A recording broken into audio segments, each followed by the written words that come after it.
What made you venture into becoming an entrepreneur? I never really wanted to, really. And it never came to me as such until I had to experience firsthand corporate bullying at its best. So I was in my previous company, which I thought, well, this is sort of the, like you say, people are always searching for some type of vehicle, a company, something, to put their effort and their passion into. And I came across something in my last company where people came along, and again, youngsters can learn from this one.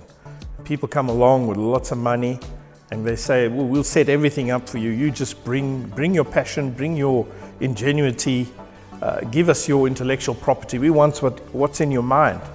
And they give you a piece of the company and you think, this is brilliant. This is, I've made it now.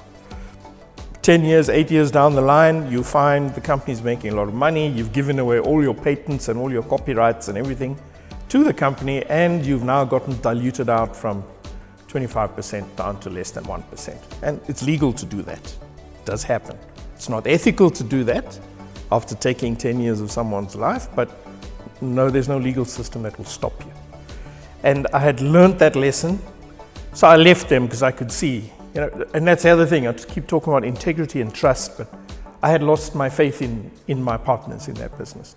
I had lost trust in them, and at that moment I realized that there's going to be a more difficult road if you don't have cash behind you.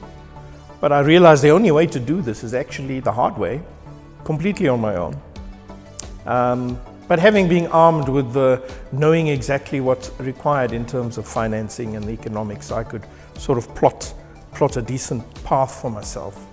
But yeah, it wasn't, I wish I could say it was something great that got me going into GoldOre. It wasn't. It was experiencing the worst that business has to offer and that the industry has to offer, and seeing the worst sides of people, being too trusting, because that's my nature.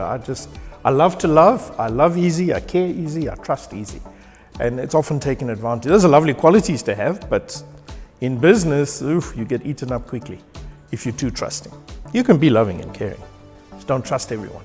And I started basically because I was sort of booted out of my own company that I had created from scratch, out of my garage, and built into a sizable unit, and found myself with nothing and had to start over again, basically, with nothing, with the rand in my pocket, so to speak. And then again, as a lesson I think for everybody that's young and going out in business, corporate is not always the way. Corporate has its place. Working for a company has its place. It's lovely learning grounds. But ultimately, I think, who wants to be somebody else's slave? There's no better feeling than being your own boss.